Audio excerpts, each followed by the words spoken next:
Good morning student. Class 12th का 16 lesson है बेटा नमक, जिनकी लेखिका हैं रजिया सजाद जहीर। कल तक हमने यानी कि फर्स्ट पैराग्राफ तक कर चुके थे हम। अब आगे हैं कीर्तन होता रहा। कल तक यह था कि उम्दा खाने में नसीब कपड़ों के शौकीन, कि वह अपने लाहौर के बारे में बता रही है। जब वह कीर्तन में जा रही होती है, सिख बीबी की उसे मिलती हैं तो वहाँ की बात बताती है कि लाहौर के अंदर यानी कि वहाँ के जो लोग होते हैं कितने रुचिपूर्ण हैं, लोगों का सम्मान करते हैं, उत्साह बढ़ता है, कपड़ों के शौकीन है, खाने के शौकीन है। तो वह उसके बारे में बताती है। आगे क्या होता है, कीर्तन होता रहा, फिर आहिस्ता आहिस्ता बातें करती रही। आहिस्ता आहिस्ता यानी कि धीरे धीरे, ठीक है। कौन? सिख बीबी और साफिया दोनों आपस में क्या करती हैं, धीरे धीरे बात करती रहती हैं। साफिया ने दो एक बार बीच में पूछा भी, माता जी आपको तो यहाँ आए बहुत साल हो गई होंगी। यानी कि बीच बीच में साफिया ने क्या कहा, सिख बीबी से कहा कि माता आपको यहाँ पर आए काफ़ी साल हो चुके होंगी। उसने कहा, हाँ बेटी, जब हिंदुस्तान बना था तभी यहाँ आए थे। ये यहाँ से हमारा गद्यांश शुरू हो जाता है। सेकंड, आए थे तभी से, वैसे तो अब यहाँ पर हमारी कोठी भी बन गई है। यानी कि वह बताती हैं कि भारत और पाकिस्तान का जब विभाजन हुआ था उस समय हम और तभी से हम यहाँ पर रह गए। अब तो हमारा घर भी बन चुका है, बिजनेस है, सब ठीक है, पर लाहौर बहुत याद आता है। हमारा वतन तो लाहौर ही है। यहाँ से लेकर के और यहाँ फिर पलकों से कुछ सितारे टूटकर दुधिया आंचल में समा जाते हैं। बात आगे चल पड़ती है, मगर घूम फिर कर फिर उसी जगह पर आ जाती है साड़ा लाहौर। यहाँ तक हमारा सेकंड गद्यांश है। सबसे पहले हम इसका प्रश्न लिखेंगे। प्रस्तुत पद्यांश, प्रस्तुत गद्यांश हमारी हिंदी की पाठ्य पुस्तक आरूप भाग 2 में संकलित नमक नामक पाठ से ली गई हैं। इसमें इसकी लेखिका रजिया सजाद जहीर जी हैं। इन्होंने कि जब भारत और पाकिस्तान का आपस में विभाजन हो गया था, काफ़ी साल हो गए थे, उस समय भी सिख बीबी क्या है, लाहौर को अपना वतन समझती थी। और जी वह कहती हैं कि साफिया से कि पाकिस्तान जाने लगती हैं जब सिख बीबी को अपने वहाँ की याद आ जाती है। जब साफिया लाहौर जाने लगती हैं तो उसमें सिख बीबी को भी अपना लाहौर याद आता है और वह आज भी अपने लाहौर को अपना क्या मानती है, वतन मानती है। उसके बाद में इसकी व्याख्या लिखनी है। इसमें लेखिका साफिया की बातें सुनकर सिख बीबी को संबोधित करते हुए कहती है कि हाँ बेटी, जब हिंदुस्तान बना था तभी हम यहाँ आए थे।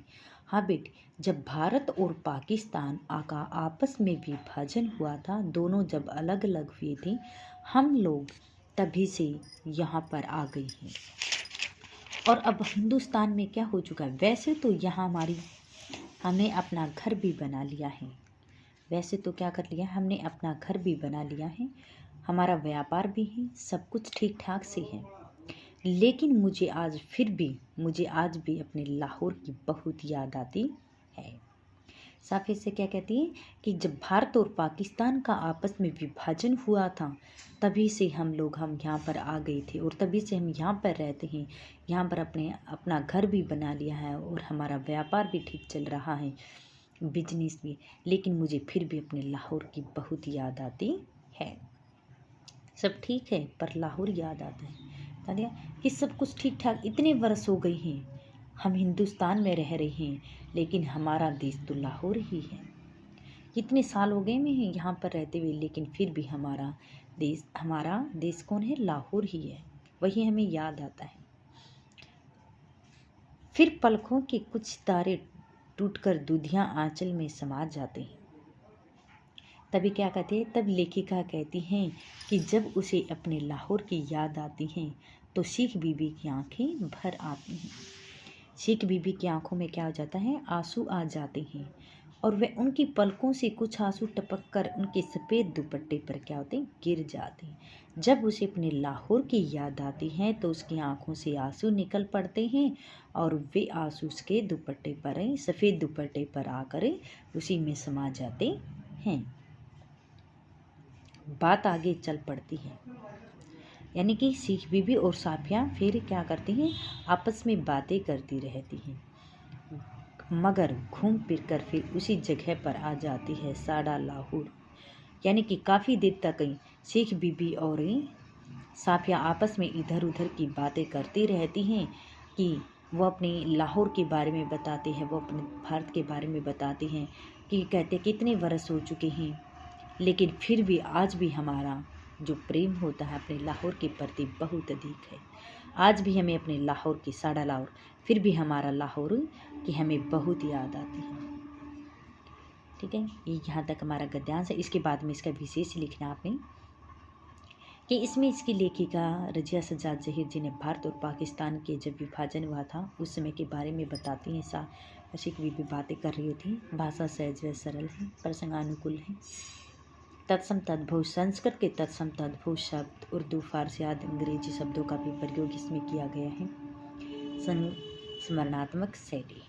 ठीक है, अब इसी में से यदि गद्यांश के क्वेश्चन आंसर बनते हैं हमारे, जैसे प्रस्तुत पद्यांश की लेखिका तथा पाठ का नाम लिखिए।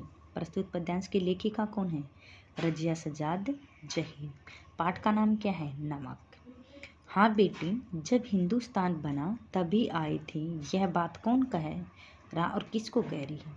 यह बात साफिया ने किससे, जब सिख बीबी से पूछा, यह बात सिख बीबी किससे कह रही है? साफिया से कहती है। सिख बीबी साफिया से कहती है कि जब भारत और पाकिस्तान का आपस में विभाजन हुआ था बेटी, तभी से हम यहाँ पर आ रहे हैं और यहाँ पर हमारा बिजनेस भी है, व्यापार वगैरह, यानी कि कोट घर वगैरह सब कुछ बना लिया है। सिख बीबी की आंखों में आंसू क्यों आ जाते हैं? जब सिख बीबी से पूछा कि उनका हिंदुस्तान आए उन्हें कितने वर्ष हो चुके हैं, ये उन्हें अपने वतन की याद आती है, तो उस समय उसकी आंखों में आंसू आ जाते हैं। सिख बीबी साफिया से बातें करती हुई घूम फिर कर कहाँ आ जाती है? यानी कि जब सिख बीबी और साफिया आपस में कीर्तन में इधर उधर की बातें करती हुई कुछ समय के पश्चात वह अपने उसी लाहौर पर आ जाती है कि हमारा वतन साड़ा लाहौर है, यानी कि हमें अपने वतन की आज भी यादें आती है। ये इसके क्वेश्चन आंसर हैं। अब इसके प्रश्न, जैसे सिख बीबी ने साफिया को अपने बारे में क्या बताया था? कि कीर्तन के समय में जब साफिया सिख बीबी से पूछा कि माता जी आपको यहाँ पर आए कितने साल हो गए? काफ़ी साल हो गई हैं। तो सिख बीबी ने जब कहा कि जब हिंदुस्तान बना था, जब भारत और पाकिस्तान का आपस में विभाजन हुआ था बेटा, हम तभी से यहाँ पर आ गए थे। यहाँ पर हमारा घर बन चुका है, हमारा व्यापार भी ठीक ठाक चल रहा है, लेकिन उसके बाद भी फिर भी हमें लाहौर की बहुत अधिक याद आती है। आज भी हम अपने, हमारा वतन क्या है? लाहौर ही है। जब सिख बीबी को उसकी आंखों से आंसू निकलकर जब भी उसे अपने वतन की याद आती है तो सिख बीबी की आंखों से आंसू निकलकर उसके सफ़ेद दुपट्टे में समा जाते हैं और जब वे आपस में इधर उधर की बातें करती हैं और घूम फिर कर वही बात उसकी अपने साड़ा लाहौर पर ही आ जाती है कि हमारा वतन तो क्या है? लाहौर ही है। इस कहानी के में किन बातों का उभार आ जाता है? इस कहानी में किसके बारे में बताया जाता है? कि प्रस्तुत कहानी में लेखिका भारत और पाकिस्तान का आपस में रहने वाले लोगों की संवेदना और उनकी भावनाओं के बारे में बताया गया। इस लेसन के अंदर बताया गया था कि जब भारत और पाकिस्तान का आपस में जब विभाजन हुआ था तो उस समय उनकी संवेदना, उनकी जो भावनाएं होती हैं, उनके आपस के बारे में बताया गया था। संवेदनाएं क्या थी? हमेशा मानवीय रिश्तों से जुड़ी हुई होती हैं, राजनीति से इनका कोई संबंध नहीं होता। कि लोगों के आपस की जो संवेदनाएं होती किससे जुड़ी हुई होती हैं? वो आपस में रिश्ते नाते संबंधों से जुड़ी हुई होती हैं। उनका राजनीतिकता के मामले में किसी प्रकार का कोई संबंध नहीं होता है। जिन लोगों का जन्म पाकिस्तान में हुआ था और विभाजन के बाद वो भारत आ गए थे, आज भी वे बार बार अपनी जन्मभूमि को याद करते हैं। वह कहते हैं कि विभाजन के पश्चात जो लोग भारत के पाकिस्तान जा चुके थे और पाकिस्तान के भारत में आ चुके थे, लेकिन वे आज भी अपनी जन्मभूमि को वे लोग याद करते हैं। ये स्थिति पाकिस्तान में रहने वाले उन लोगों की है जिनका जन्म तो भारत में हुआ था, लेकिन पाकिस्तान से कई लोग इलाज के लिए भारत आते थे। पाकिस्तान के लोग भारत की लड़कियों से विवाह करते थे तथा भारत के लोग पाकिस्तान की लड़कियों से विवाह कर लेते थे। इन दोनों देशों के कलाकार और खिलाड़ी भी आपस में एक दूसरे के देश में आते जाते रहते थे। ये उनकी क्या संवेदनाएं, उनकी भावनाएं, उनके विचार, उनके संबंध हैं। ये बातें यह सिद्ध करती है कि ये दोनों देशों के लोग संवेदनाओं में आपस में बहुत बड़ी समानता भी है और संवेदनाओं की समानता के कारण ही वे लोग आपस में क्या हैं, जुड़ते रहते। कल हमने किया था कि साफिया ने और उसके भाई के विचारों में क्या अंतर था, नमक पाठ के आधार पर बताइए। यानी कि ये कल करेंगे हम कि साफिया और उसके भाई के विचारों में बहुत बड़ा अंतर होता है। क्यों होता है? क्योंकि उसने कहा था कि साहित्यकार होने के कारण साफिया का जो हृदय है वह प्रधान नारी थी और पुलिस अधिकारी होने के कारण उसका भाई एक बुद्धि प्रधान व्यक्ति था। जब साफिया लाहौर से नमक ले जाने के लिए कहती हैं और वह सारी चीज़ें बताती हैं कि मैं कोई सोना चांदी चीज़ें नहीं लेके जा रही हूँ, कोई संगल की वस्तु नहीं लेके जा रही हूँ, सिर्फ मैं एक थोड़ा सा नमक ले जा रही हूँ, लेकिन उसके बाद भी कुछ लेकर कहते हैं साहित्यकारों का जो दिमाग होता है वह ऐसे घुमा फिरा होता है। तो उसमें भाई सरकारी कानूनी और अपनी जिम्मेदारी को ही सब कुछ समझता है। वह ये नहीं, उसकी भावना, अपनी बहन की भावनाओं को, उसकी संवेदनाओं को नहीं समझता है। तो उस प्रकार साफिया कानून से बढ़कर मानवता पर ज़्यादा ध्यान रखती है, मानवता पर ज़्यादा विश्वास करती है। परंतु उसका भाई क्या है, एक कस्टम अधिकार कर्तव्यों पर विश्वास रखता है।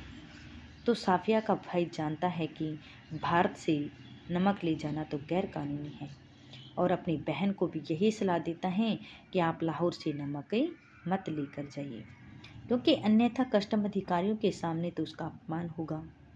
और परंतु साफिया अपना वादा निभाने के लिए क्या करते हैं, वहां से नमक ले जाती है। कीर्तन कोई 11 बजे खत्म हुआ। जब वे प्रसाद हाथ में लिए उठने लगी और साफिया के सलाम के जवाब में दवाएं देती हुई रुखसत होने लगी, तब साफिया ने धीमे से पूछा, आप लाहौर में कोई सौगात मांगना चाहे तो मुझे हुक्म दीजिए। तब उसे साफिया क्या कहते सिख बीबी को, अगर आप वहाँ से कुछ सौगात यानी कि कुछ मंगवाना चाहती हैं तो आप मुझे बता दीजिए। मैं लाहौर अपने भाइयों से मिलने के लिए जा रही हूँ। अगर लाहौर को आप इतना प्यार करती हैं, इतना आज भी उसे अपना वतन मानती हैं, तो आप ऐसा करना, अगर वहाँ से कुछ चीज़ें मंगवाना चाहते हैं तो आप मुझे बता सकती हैं। वे दरवाजे से लगी खड़ी रही थी, हिचकिचाकर बहुत ही आहिस्ता से बोली, यानी कि धीरे से कहती है, आहिस्ता यानी कि धीरे से। किसे? सिख बीबी। किससे कहती है? साफिया से कहती है, अगर ला सको तो थोड़ा सा लाहौरी नमक लाना। वह कहते कि मुझे वहाँ से और कुछ नहीं मंगवाना, अगर आप मेरे लिए कुछ लाना भी चाहते हैं तो वहाँ से क्या लेकर आना, थोड़ा सा नमक लेकर आना। 15 दिन यूं गुजरे ही पता ही नहीं चला। वह कहते हैं कि जब साफिया अपने भाइयों से मिलने के लिए लाहौर गई थी तो वहाँ पर 15 दिन बीत चुके होते हैं, लेकिन साफिया को पता तक भी नहीं चलता है, क्योंकि वहाँ पर वह अपने भाइयों के साथ इस तरह से घुल मिल चुकी है। जिम खाने की शाम, दोस्तों की मोहब्बत, भाइयों की खातिरदारियाँ, उनका बस न चलता कि बिछड़ी हुई परदेसी बहन के लिए क्या कुछ न कर दे। वह कहते कि क्योंकि उनके भाई, उनकी बहनें, उनकी भाभियाँ और उनके भतीजा सब कुछ उससे बहुत अधिक प्यार करते हैं। उसे पता ही तक ही नहीं चलता कब उनके 15 दिन बीत जाती हैं। और वे सभी लोग सोचते हैं कि हमारी जो बहन होती है काफ़ी सालों बाद आई है, तो हम इसके लिए पता नहीं कुछ क्या करें। दोस्तों, अजीज़ों की यह हालत कि कोई कुछ ले आ रहा है, कोई कुछ लिए आ रहा है। तो उस समय सभी लोग क्या करते हैं, कोई अपनी बहन के लिए, कोई अपनी ननंद के लिए, कोई अपनी बुआ के लिए, सभी कुछ न कुछ लेकर आ रहे हैं। वे सभी कहते हैं इतने सामान को हम कहाँ रखें, कैसे पैक करें, क्यों घर ले जाएं। एक समस्या थी, सबसे बड़ी समस्या थी कागज़ की एक पुड़िया की, जिसमें कोई सेर भर लाहौरी नमक था।